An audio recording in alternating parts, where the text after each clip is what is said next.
cyane kuri social media sinzi niba nawe warabibonye ariko hari umusista nabonye ariko avuga ngo urubyiruko rwo mu Rwanda rurakennye. Urubyiruko rwo mu Rwanda turakinnye bro, turakennye ariko uriya mukobwa ajya kuvuga ngo urubyiruko rw'u Rwanda rurakennye bafite impamvu yabivuze, yaranafite rezo kuba bakennye, yarafite rezo nimba ku mugani we kuri konti nta biceri bye biriho, urumva nyine yarakennye.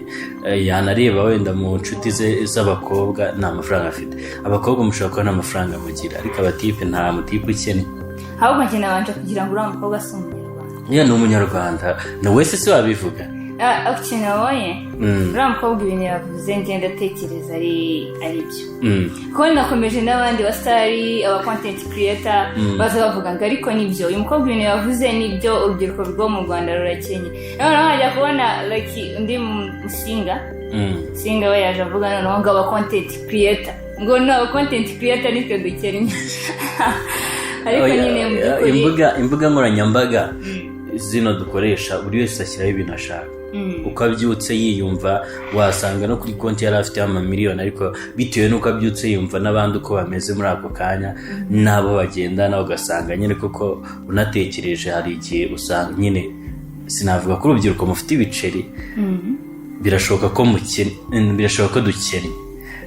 mukennye we ntabwo uri birashoboka ko dukennye ariko ibyo yavugaga nyine ni ibijyanye byo kubyuka ugashyira ku mbuga nkoranyambaga uko dushyira ibintu twiboneye, ukuri gutekereza ku kanya, ikije mu mutwe cyose, content ikuje mu mutwe iyo ari yose ukahita ukubitaho. Niyo mpamvu yose avuga ngo urubyiruko rw'u Rwanda rurakennye. Ariko se wenda tuze no gutanga ibitekerezo, reka tuze ibintu byo kubivugaho, dutanga ibitekerezo. Niyo witegereje mu Rwanda n'urubyiruko, by'umwihariko turaza kwibanda ku rubyiruko, tunavuga ku rubyiruko cyane. Iyo witegereje mu Rwanda n'urubyiruko, koko urubyiruko rwa hano mu Rwanda rurakennye. Ese rukennye gute? Kuko hari igihe usanga wenda birashoboka ko bakennye, ariko si impamvu bakennye ni uko bazi gukora bakaba barabuze icyo bakora, cyangwa se barakoze barakomeza barakena. Icyo gihe urubyiruko ruramutse rwarakoze rugakomeza rugakena, ikibazo cyaba kiri ntabwo ikibazo cyaba kiri kuri bo, cyangwa barabuze ibyo bakora, ikibazo ntabwo cyaba kiri kuri bo. Ariko mu gihe uyu munsi urubyiruko ruhari ruraryamye, urumva urubyiruko rw'iyi minsi iki turiho ni ukuryama, nyine tugakunda kwiryamira, so turasinziriye, kwiyambarira neza ukabona birarangiye, so kwambara neza no kuryama ntabwo ushobora gusevinga. Ni gute utazakira? Nawe yavuze ngo mwambaye neza musa neza, ariko nyine ikibazo cyanyu murakennye. Ariko iyo umuntu yambaye neza nasa neza, aramutse adafite amafaranga, ahantu hambere y'abakennye ni mu mutwe, ntabwo yabigendera ku ikofi. Ibyo yambara bikurayo, gusa neza bikurayo. Gusa neza aramutse yigomwe gusa neza mu mwaka umwe byamuviramo igishoro, sibyo? Byamuviramo igishoro. So gukena hari igihe icyo gihe wasanga ari mu mutwe, aramutse yambaye neza anasa neza. Nase wowe Jay ubona imbogamizi zihari niba ko kubyemera ko urubyiruko rwo mu Rwanda rukennye, ubona imbogamizi zihari mu rubyiruko ari izihe? Urubyiruko nose ubundi ndabyemera ko urubyiruko rukennye. Ngenda byemera. Njye sinzi nimba ni gute urubyiruko rukennye. Okay, ikintu kikubwira ko urubyiruko rukennye, akenshi ushobora gusanga mugani nk'uko yabivuze, wambaye neza usa neza, ariko mu by'ukuri ntabwo umuntu yakubaza ngo uvuge ngo nyine ngo gukora akahe kazi ukavuga, ugasanga nta kazi ugira, ubaha wenda suppose kubaho uba wenda ntawe ubizi, niba unaryama niba utanaryama ntawe ubizi, ariko mu muhanda ndakureba nkavuga ati wow arasa neza, ariko nyine mu by'ukuri niba udakora nyine ni iki kigaragaza ko none se Jennifer, nimba udakora ni ubuhe burwayi butumye udakora? Because mu Rwanda hari utuzi twinshi, hari ibintu byinshi ushobora gukora, hari uburyo bwinshi ushobora gukoramo ukabona amafaranga ukaniteza imbere. Nimba udakora ukaba ukennye ufite ubuhe burwayi? ariko igihe umuntu abura akazi Jay, gute wabura akazi mu Rwanda? Mu Rwanda ntabwo wabura akazi. none se reka nkubwire, yego wenda reka tureke kuvuga ngo none se nk'ubu mu Rwanda kugira ngo ubone akazi akenshi badushishikariza kwikorera. Uzikorera gute nta mafaranga ufite? uzikorera gute nta gishoro? kwikorera kose ntabwo ari ukuba ufite amafaranga cyangwa igishoro, kuba ufite mu mutwe gusa wakikorera. kuko hari n'igihe usaba kwikorera bidasaba igishoro cyane. ndaguha urugero, hari moto batangira ubuntu ukishyura ugakora wishyura ibyo ni kimwe.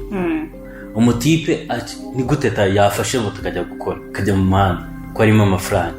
abantu bari kugenda n'amaguru, umutipe nafate moto ajye mu muhanda ajye gushaka amafaranga, ariko se ni gute avuga ngo arakene? ubu tubyita ngo usonga rero. none icyo gihe ni ukwigira uwadanje, ni usonga rero, ni ukwigira uwadanje, ni usonga rero niko tubyita. ni ukwigira uwadanje nyine. ntabwo akazi kabuze, ntabwo gukora byawe. wenda ku bakobwa yagiye usaba muri abanyantege nkeya, ariko nabwo ntabwo wabura ikintu ukora. n'umukobwa ahantu yagera ntabwo ashobora kubura ikintu akora, kubera ko umukobwa yego afite intege nkeya, ariko umukobwa ahantu akoze ugiye gukora ikiyede wagikora. ariko ubundi nagitumika ariko none se reka tuvugishe ukuri, wakena kugera naho uvuga ngo kuri momo yanjye hariho turuwasa? ntabwo bizi. ariko waba wakennye. impamvu kuri momo yawe haba hariho turuwasa no kuba uzi ko nta mafaranga uruze gukenera.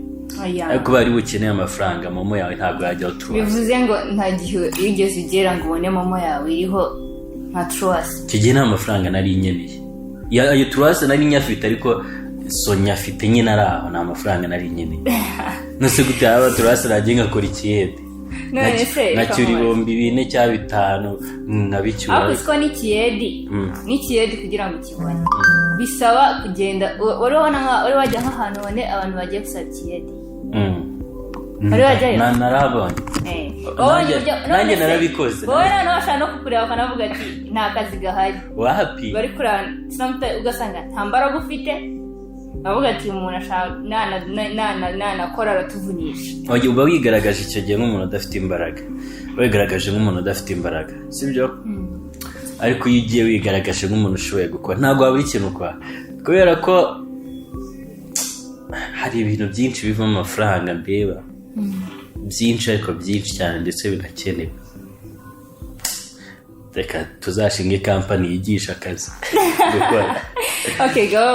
kubera ko hari ibintu byinshi wakora amafaranga, ariko ukarekera kuvuga ngo urubyiruko rw'u Rwanda turakena. usikari twe dufite imbaraga, ariko kugira hakene urubyiruko hakena abasaza. ikibazo gihari rero turabasonga rero, niko navuga. ngambwira ukuntu umuntu ashobora gusa neza yarangiza agakena.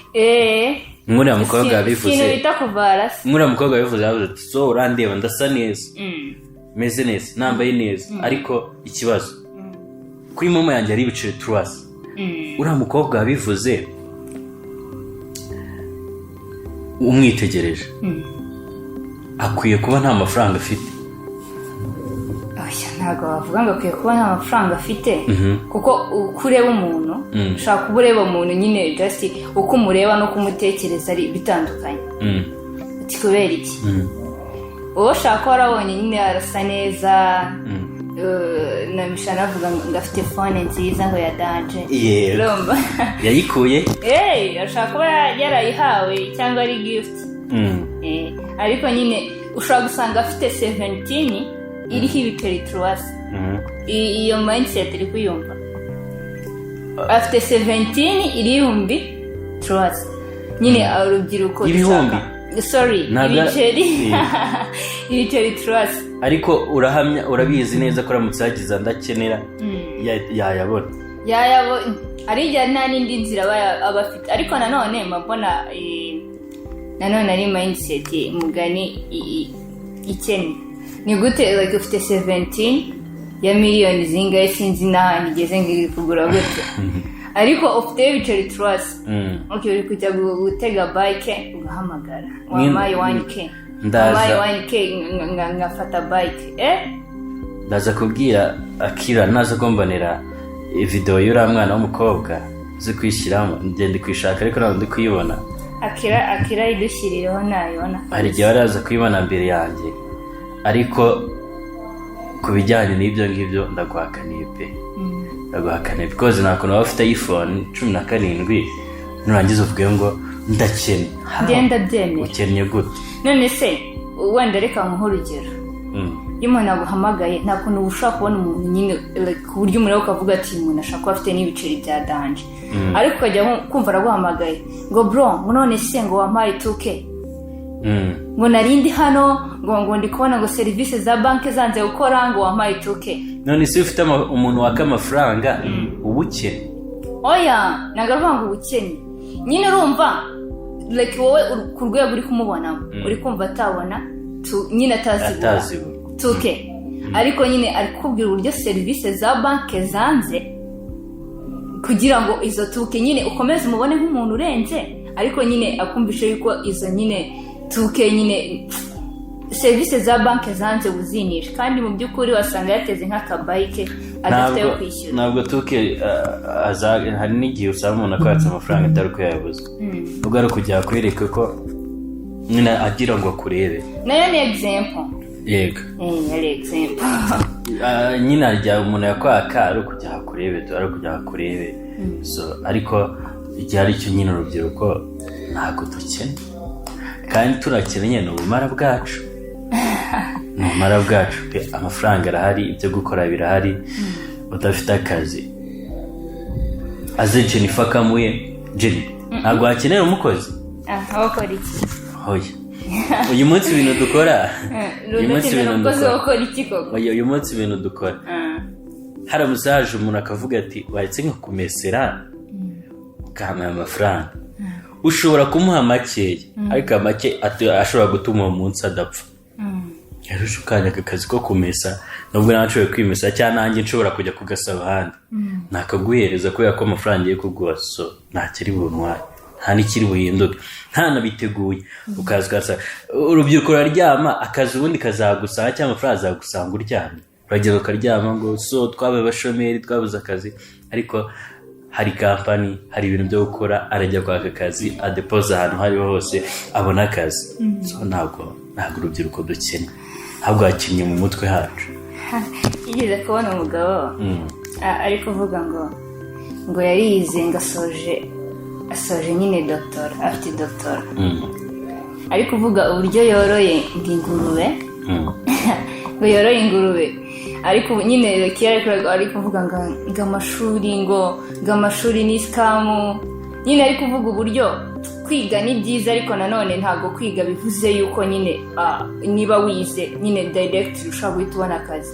Ari kuvuga ahantu ya depoje harenga 100 ya depoje ngo batigeze bamusubiza nyine urumva nk'uwo muntu usibye ko wenda kuba uretse kuba yarize ariko ntabwo ari mu Rwanda n'umunyarwanda ni umupapa nyine yabaye umupapa ni umupapa ukuze we nyine urumva akantu kari gutrending ari kuvuga ngo nyine ngo kuba uri kwiga ntabwo bivuze ko ari byo biri bite biguhereza akazi ngo nyine urumva we ikiganiro we yarari gutanga nyine no kugaragariza abantu yuko nyine kuvuga ngo ari kwiga atari cyo gisobanuro cy'uko nyine azahita abona akazi. Urumva uri kubyumva icyo kintu nk'uwo umwana uri kwiga akabona umuntu avuga ngo ngiye ngo mfite doctora ariko ndi gukora business nkora business yo korora ingurube nyine niyo business yanjye nyihoramo. None se urumva we kuri stage yari kuvuga ko akazi kabuze. Niyo mpamvu rero wowe uri kuvuga ngo ni gute ngo umuntu ngo yaburi icyo akora buri gute yakena.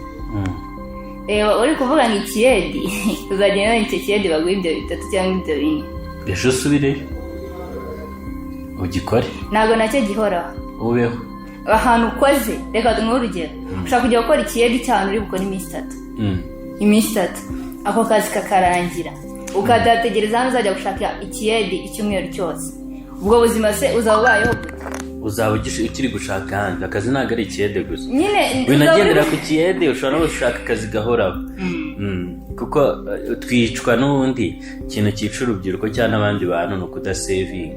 Umuntu iyo ari gukora ugeze ahantu utombora amafaranga uri gukora, so ndatekereza ko ikintu cya mbere uba ugomba gukora sevinga, ko ntabwo uba uzi ejo bizagenda bite. Sevinga kuko ejo nyine nibwo uzakoresha uko ubonye, cyangwa uyakoresha uko ubonye nyine tu ashire. Namara gushira nibwo ejo uzahura n'ibyo ngibyo meze gutyo ukavuga ngo ndakene, kubera iki ntabwo wasevinga. Sevinga cyane nimba hari ahantu utomboye amafaranga yashore mu bindi bintu abyarane, kuko ayo mafaranga ntazahora naho hantu yakuye ntabwo yazahora. Ya sevinge cyangwa uyashyire mu bindi bintu bibyara inyungu kugira ngo ayo mafaranga azakomeze kuba ahari. Ubu rero ikintu cyica urubyiruko niyo mpamvu kubona amafaranga nta sevinge, ntashora hari inyungu, akajyana mu nzoga, akayajugunya uko abonye mu mupira ye na hehe, amafaranga ku kanya agahita ashira. Ejo handi yayakuye hakaba havuyeho, agahita atangira ati ubukene buranyisha ubushomeri, kandi akaba yarayasevinze akayakoresha hantu. So ndumva rero ibintu by'uko urubyiruko mukene nawe ugafana umuntu wabivuze, sinzi uburyo ushobora gukena. Ariko nibyo none se urumva niba tudashoboye gusevinga exactly ko dukennye, nese sibyo? Nyine niba tudashobora gusevinga turakennye. Mukennye wivuga ngo nyennye ku ikofi, cyangwa ngo uvuga ngo wantake, ahubwo uvuga ati ngiye nyennye mu mutwe, ushaka umuganga kwigisha cyangwa ujye kwiga uburyo wagaseve ku ikofi. Ntabwo ukennye wapi, ni mu mutwe wawe, icyo gihe haba hameze nabi. Nese ubu nta bantu bapfana imishinga se? Upfana imishinga ariko uyifite. Ariko nyine wayipfanye. Ntabwo utayipfanye ni ikibazo, ugomba kuyipfana uyifite. Ugasanga wari ufite imishinga ariko bikarangira iyo mishinga nta n'umwe washyize mu bikorwa. Yego. Hari icyo bitwaye?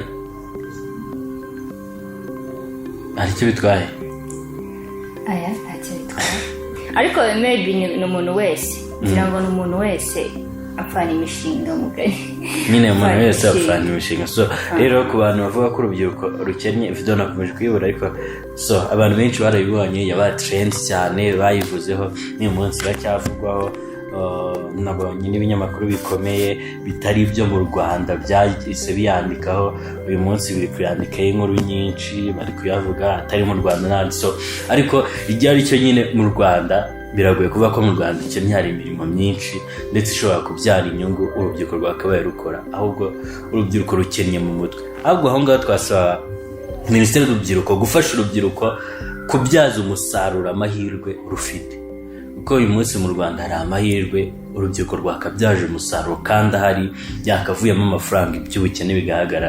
So umuntu ashobora kuba atekereza hafi ariko aganirijwe agatekereza, birashobora ko yatekereza kure akaba yabona ahandi akura inyungu kuri ibyo ngibyo. Ibi tubife sibyo? So iki ni ikiganiro Just Real Show, makuru y'imyidagaduro abagezweho aka kari akanyuze, kuko nimwe mu nkuru zaba trend cyane mu ruhande rw'imyidagaduro, muri politiki nayo yose iyo nkuru yajemo. So uyu munsi rero tubafitiye ibyiza byinshi, tubafitiye top 5 zimwe mu ndirimbo zo mu Rwanda 5 nziza zatowe n'abakunzi bacu, turaza kuzibahereza mu kanya. Tubafite amakuru agezweho by'umwihariko cyane mu myidagaduro n'ibindi byinshi. Nujye kure ya televiziyo yawe uyu mwanya rero. So turi kumwe na Jean Damon, ndizeye ku buhanga bw'ibyuma, tukaba turi kumwe na Beni nanone kuri kamera, niwe gutuma amashusho meza gutyo abageraho. Reka rero mbabwira ati uyu munsi ni Friday, reka nizere ko icyumweru cyanyu mwese cyagenze neza, abo twabanye no kuri Goodreach TV zeko twabahereje ibintu byiza. So n'uyu munsi rero turi kubera tubahereze ibindi byiza bitajya bihagarara hano kuri Goodreach TV. So reka rero dufate akaruhuko gatoya.